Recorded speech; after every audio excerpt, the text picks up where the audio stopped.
Hi everyone, I am Niveda, a PhD scholar from VIT Vellore. I am presenting the study called Empathy and Resonance in Interactive Climate Fiction, the Role of Theory of Mind. The study focuses on the interplay between interactive climate fiction and how it fosters empathy and resonance. So the stories make the readers feel the emotions of the characters and also allows them to reflect on real world issues like climate change. Empathy is the ability to step into someone else's world and understand their emotions and feelings and different perspectives. So, we often feel empathetic towards characters in fiction and the characters that we see in movies as well. So, empathy is not just seen as a nice outcome of reading fiction, but it is increasingly being seen as a transformative tool as well. I feel it is necessary to be empathetic towards uh, other human beings as well as the environment in a world that is affected by climate change.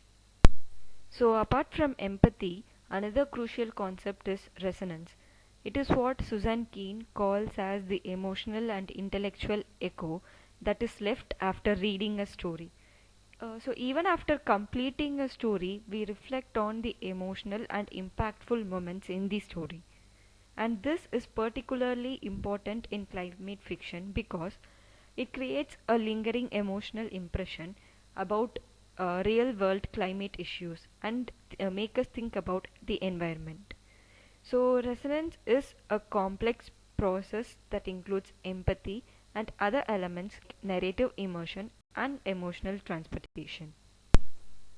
The study explores how interactive climate fiction, which lets readers make choices and shape the story, can foster empathy and resonance.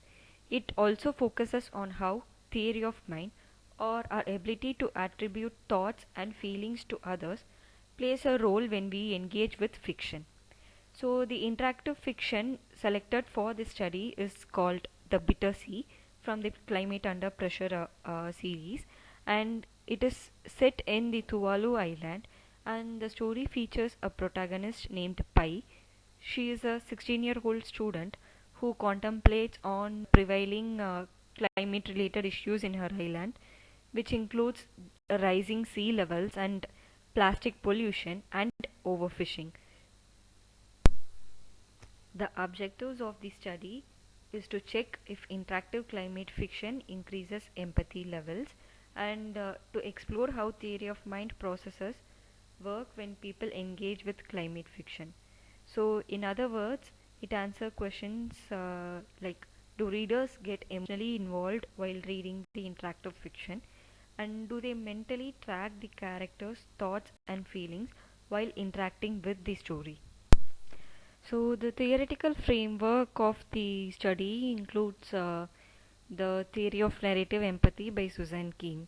So, Keane says that when we read stories, we don't just understand what the characters are going through, but we also feel it with them.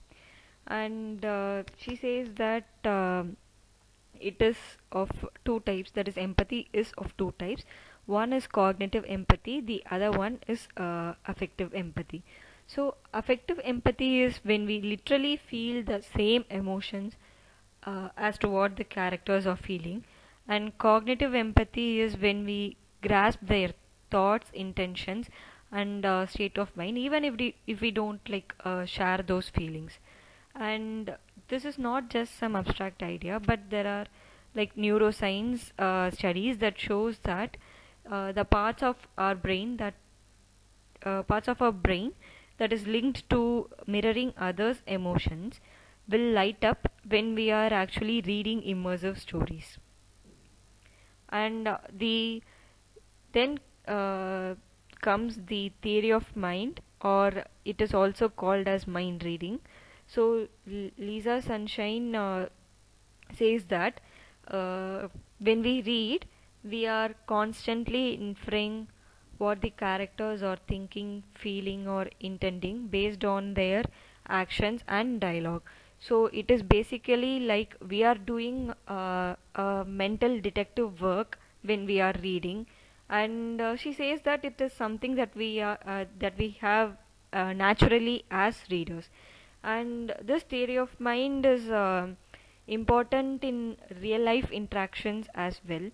So when we socially interact with the other person, we employ our theory of mind skills to understand what the other person is saying, and based on what the other person is doing, we are like trying to understand why this person is doing like this. And so even though empathy and theory of mind are closely linked, it is distinct. So empathy is about feeling with someone, while theory of mind is about understanding what's going on in the other person's head. So in my study, both these theories work together because the bitter sea is not just a passive story, but the readers had to make active decisions for the protagonist Pi, and they have to predict the consequences and navigate through moral dilemmas presented in the stories. For instance, the readers are asked whether they support the traditional fishing or overfishing. So the participants, they were not only just emotionally connecting, but they were also simulating the mental states of the protagonist. And in climate fiction, this is particularly important because uh, uh, it's not just about raising awareness about climate issues, but also uh, provoking the readers to engage emotionally, as well as care for the care for the environment. So moving on to the methodology part of the study. So the respondents were 20 students and research scholars, and they volunteered, and there were no incentives involved. So the entire study happened online, which made it flexible for the participants to engage at their own pace. And so the study involved a pre-test and a post-test. So first, the participants were asked to uh, complete the Interpersonal Reactivity Index, or IRI, which was originally developed by Davis, and which is a reliable tool for measuring empathy. So the baseline empathy was measured using the IRI, and out of the 28 original items in the IRI, only 19 were selected, so that it could capture the best suited emotional landscape for the interactive fiction, the bitter sea. And after completing the IRI, which measured their baseline empathy scores, the participants were asked to interact with the interactive climate fiction, the bitter sea, from the Climate Under Pressure series, and they were asked to fill out a second set of form that included the modified items in the IRI according to the story. So the post test had story specific items like, I tried to look at things from Pi's point of view. So that it could make the readers connect to the connect back to the story and reflect on their engagement. So then they also gave responses by reflecting on the moments that struck them emotionally, which was used for qualitative analysis. So this method echoes what Green and Jenkins describe in their work on interactive narratives, showing that when readers control a story's direction, it impacts their emotional as well as cognitive engagement, which is different from reading a traditional story, that is passive reading.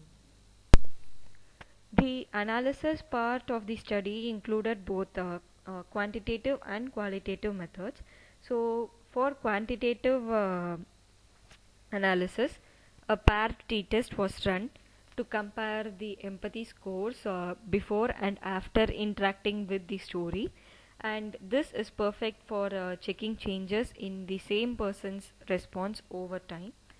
And for qualitative analysis, Brown and Clark's thematic analysis framework was used. It includes a six-phase process, that is, it involves familiarizing with the data of the respondents and then coding them, identifying the themes, and refining them. And Avon's criteria of recurrence, repetition, and forcefulness is also used to strengthen the reliability of the qualitative findings. So why interactive climate fiction? So uh, the earlier studies, it focuses on traditional print-based fiction, and interactive climate fiction is still underexplored.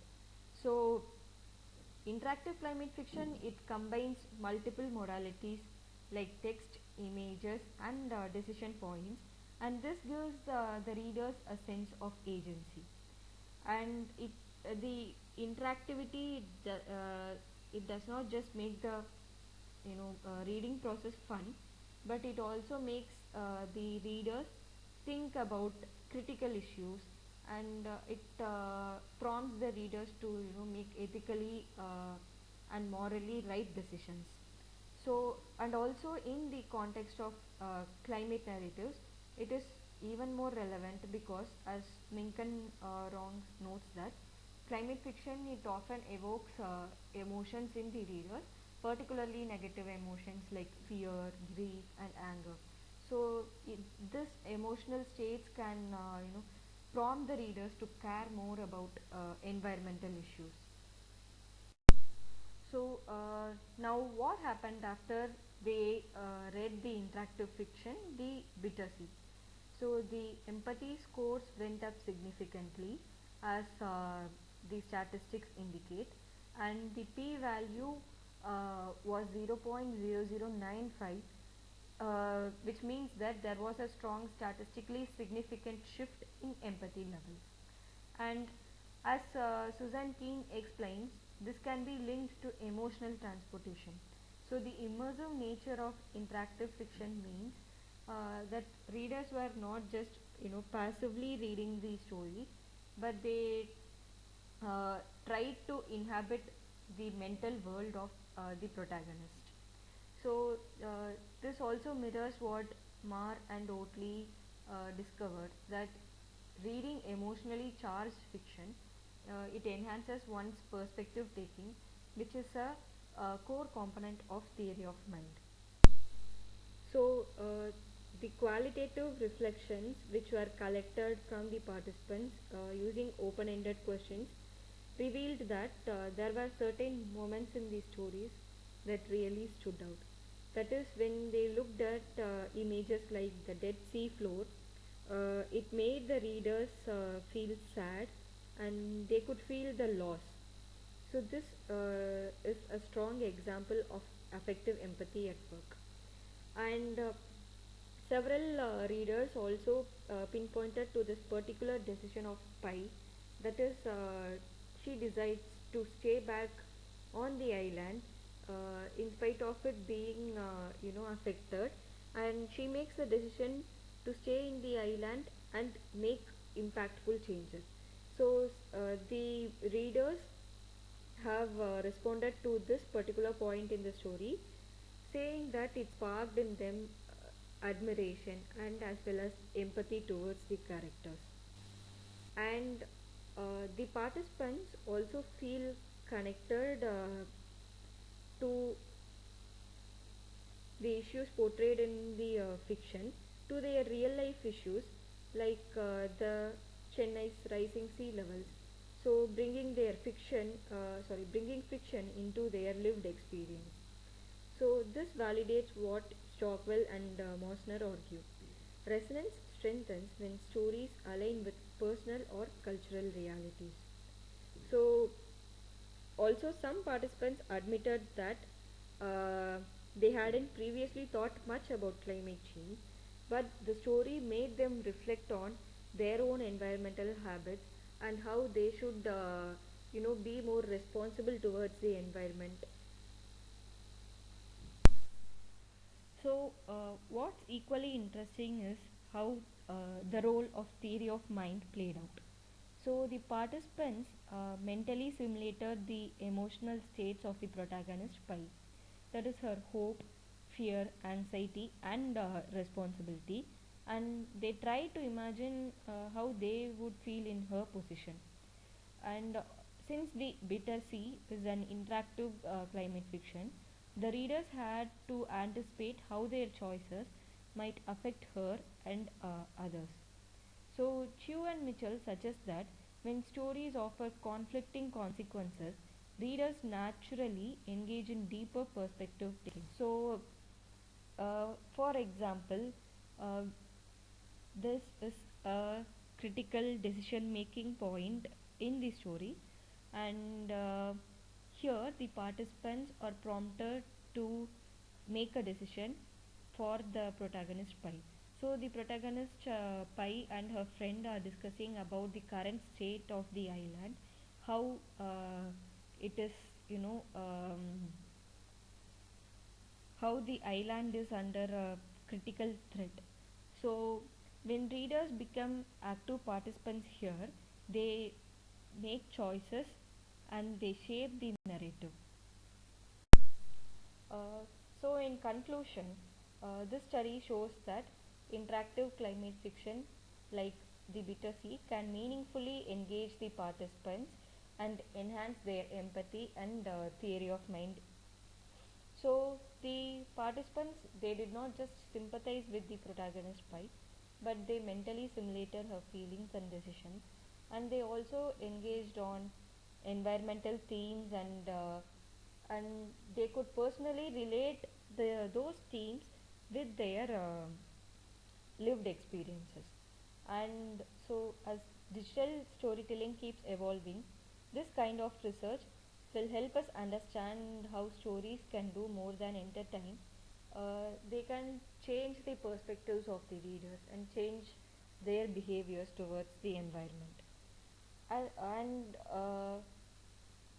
the study has included only a small sample size, therefore, it could be further enhanced with other physiological or behavioral empathy measures. So, the final takeaway is that stories matter, each story matter, and even especially when they invite us to make decisions, confront the consequences, and feel what other feels. So, stories like The Bitter Sea are not just a form of experimentation of new form of narrative, but it can also be a promising tool for climate education, empathy building, and social awareness. So, it is imperative to continue exploring how these stories reshape our emotional and ethical engagement with real world. Thank you.